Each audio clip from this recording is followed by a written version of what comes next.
دعائیں معجزے کے لیے بنائی گئی ہیں، دعائیں تمہیں قبولیت کی دلیل دینے کے لیے بنائی گئی ہیں، دعائیں اللہ کی نا کو ہاں میں بدلنے کے لیے بنائی گئی ہیں، دعائیں ناممکن سے ممکن کے وسیلے نکالنے کے لیے بنائی گئی ہیں، جو نصیب میں نہیں دعائیں ان لا حاصل چیزوں کے لیے بنائی گئی ہیں۔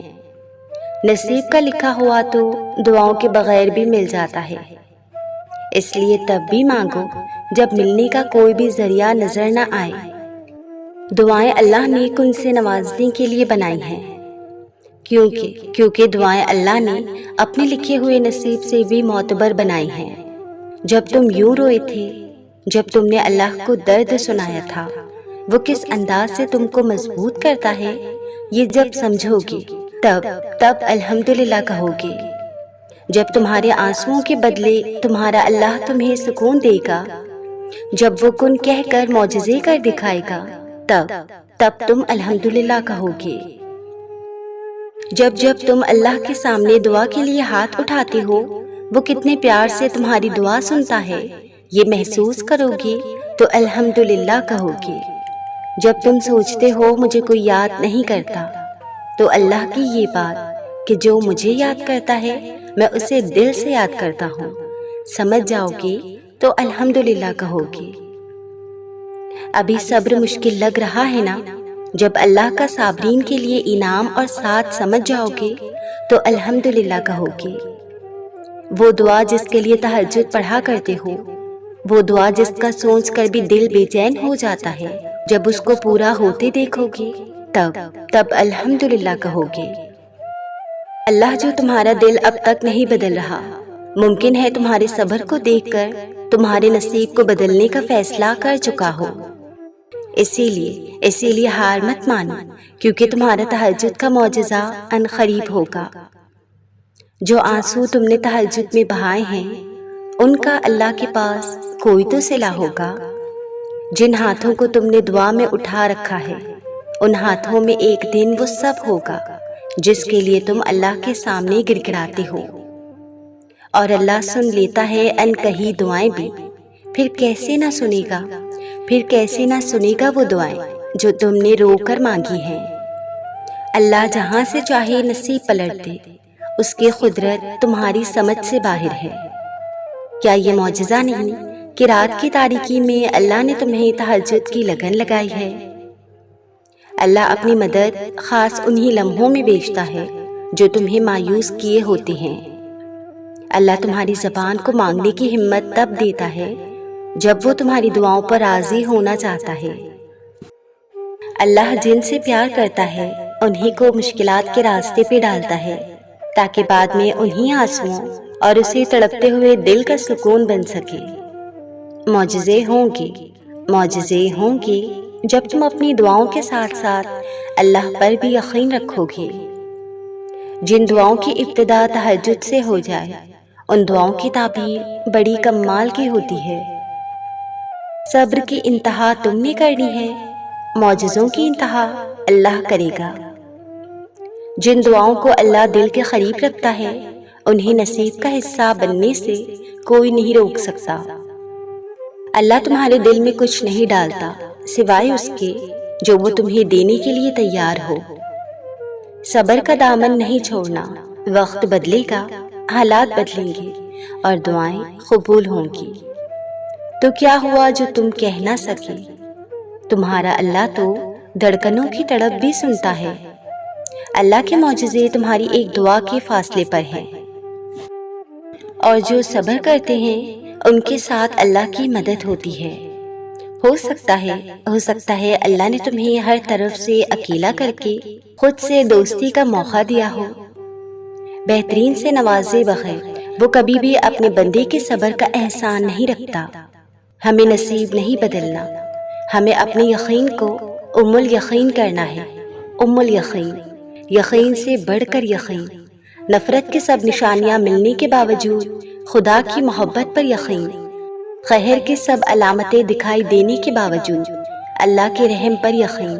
ہماری بیماری کبھی ٹھیک نہیں ہو سکتی، ساری دنیا کے کہنے کے باوجود اس کی شفا پر یقین۔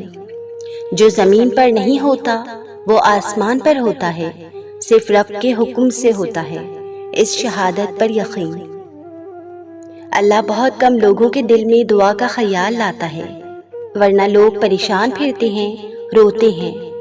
اگر آپ کے دل میں اللہ نے دعا کا خیال ڈالا ہے تو یقین رکھیں کہ دعائیں بھی جلد قبول ہوں گی، کیونکہ آپ کا شمار ان خاص لوگوں میں ہوا ہے جن کو اللہ نے اپنے پاس آنے کے لیے چنا ہے۔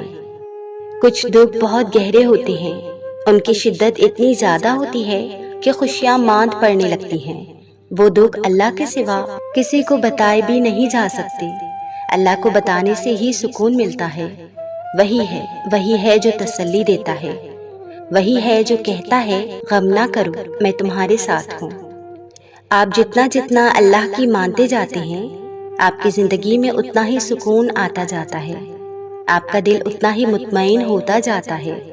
اس کا مطلب یہ نہیں کہ آپ کی زندگی میں کوئی پریشانی، کوئی مشکل باقی نہیں رہی، بلکہ وہ مشکلیں، وہ پریشانیاں ساتھ ہوتے ہوئے بھی آپ مطمئن ہوتے ہیں۔ وہ اللہ کی نظر میں ہونے کا احساس، وہ آپ کے دل کو پرسکون رکھتا ہے۔ باہر کے ماحول، مشکلیں اور آزمائشیں بھی اس دل کے سکون کو نہیں چھین سکتی، اور یہ نصیب ہو جانا بہت بڑی نعمت ہے۔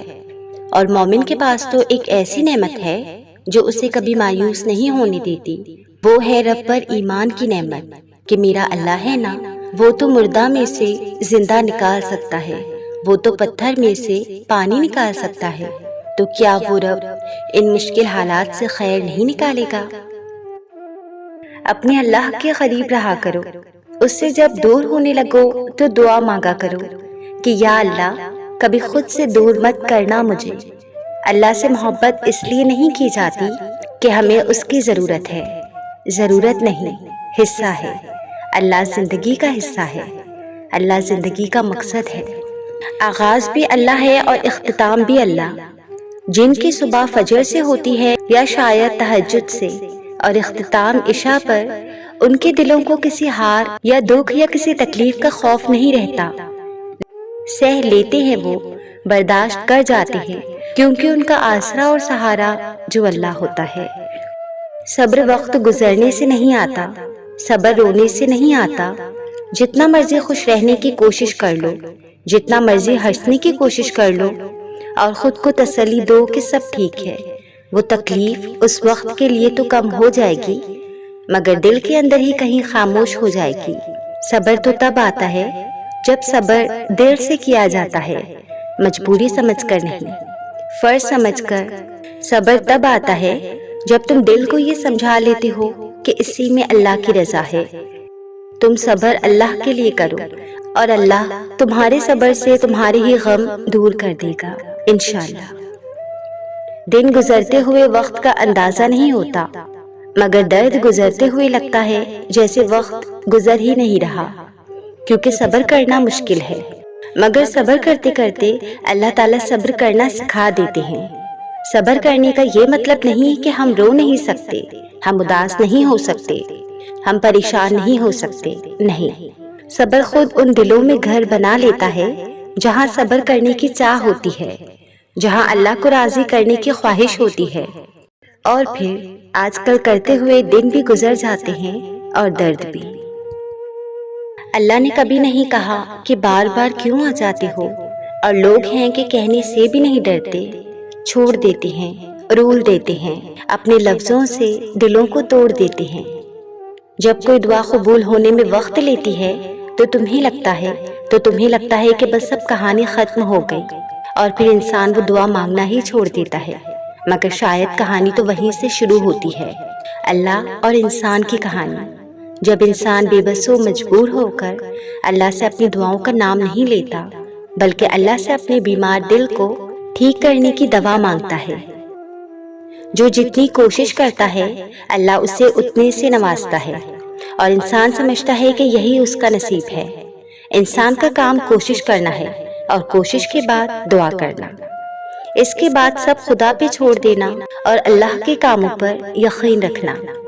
کچھ باتیں صرف اللہ اور ہمارے درمیان ہوتی ہیں، جنہیں کوئی نہیں سمجھ سکتا، جو لبوں پر کبھی نہیں آتی، جو دل میں رہتی ہیں، اور جنہیں الفاظ میں ترتیب نہیں دینا پڑتا۔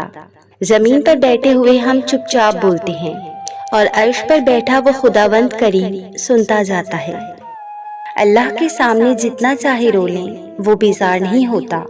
وہ نہیں کہتا کہ تمہاری تو عادت ہے رونے کی چھوٹی چھوٹی باتوں پر، بلکہ اللہ کے سامنے رونے سے بہت سکون ملتا ہے، دل کا سارا بوجھ اتر جاتا ہے۔ وہ رب نا بڑا قدردان ہے ان آنسوؤں کا، اسے احساس ہے اپنے بندے کے دکھ کا۔ وہ موقع دیتا ہے بندے کو اپنے سامنے کھل کر رونے کا، تاکہ دل کا سارا غبار نکل جائے، دل صاف ہو جائے، اور پھر وہ اس شفاف اور حساس دل کو سکون سے بھر دے۔ کبھی کبھی میں یہ سوچ کر حیران رہ جاتی ہوں کہ اللہ انسان سے کتنی محبت کرتا ہے۔ اللہ ہمیں بناتا ہے، بہترین صورتوں سے نوازتا ہے، ہماری آنکھوں، بالوں اور چہرے کے رنگ کو بالکل توازن سے اور پرفیکشن سے بنایا ہے، ہمیں رزق عطا کرتا ہے۔